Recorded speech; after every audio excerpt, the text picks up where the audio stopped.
Hello friends, welcome back to learning English with Inzamam. आज हम एक नए टॉपिक सीखने जा रहे हैं, वांट टू।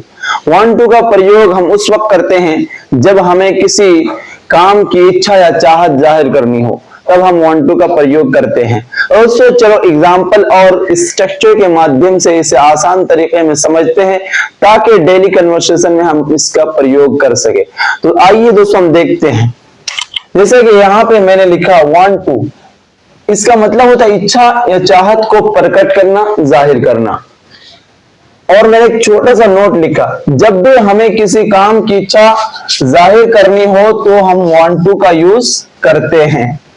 जैसे कि हमारा स्ट्रक्चर है सब्जेक्ट प्लस वांट, और वांट्स होता है ही शी इट के साथ, थर्ड पर्सन सिंगुलर सब्जेक्ट के साथ। जैसे कि हमने यहाँ पे नोट लिखा है ही शी इट के साथ वांट्स टू का यूज करते हैं एफर्मेटिव सेंटेंस में। क्यों?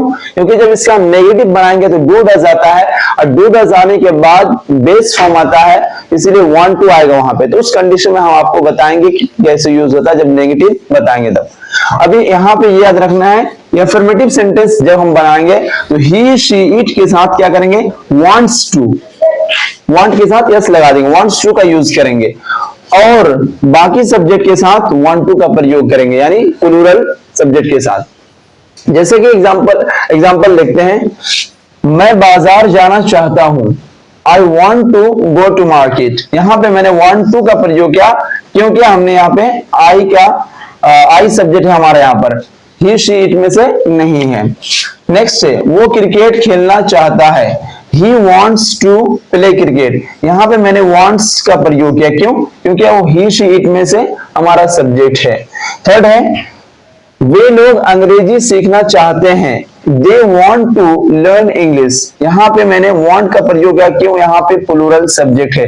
तो इस तरह से आप जब सिंगुलर सब्जेक्ट का प्रयोग करोगे एफर्मेटिव सेंटेंस में तो wants to का यूज कर देना, और जब प्लूरल सब्जेक्ट का यूज करोगे तो want to का। तो दोस्तों जैसे कि हमने आपको एफर्मेटिव बताया want to का, अब हम नेगेटिव, इंट्रोगेटिव और इंट्रोगेटिव नेगेटिव को देखेंगे। जैसे कि हमारा नेगेटिव का स्ट्रक्चर है subject plus do does plus not plus want to plus verb one plus object.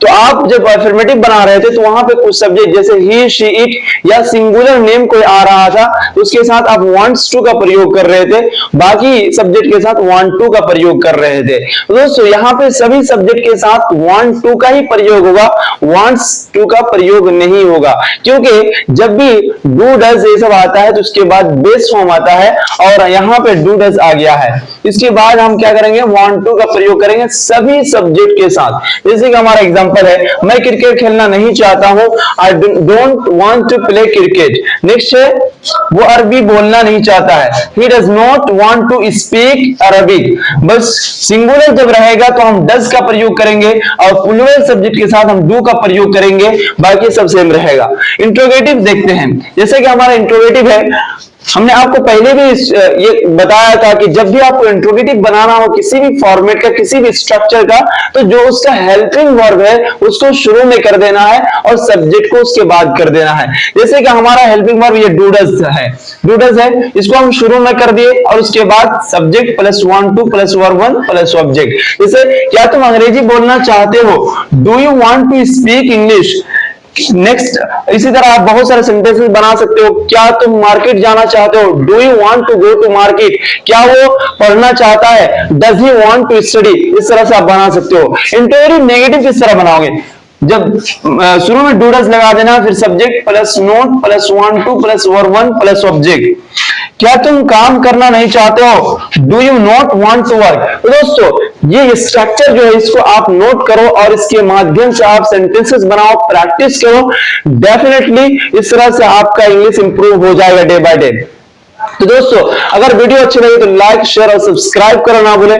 फिर अगले वीडियो में मिलते हैं नेक्स्ट फॉर्मेट के साथ।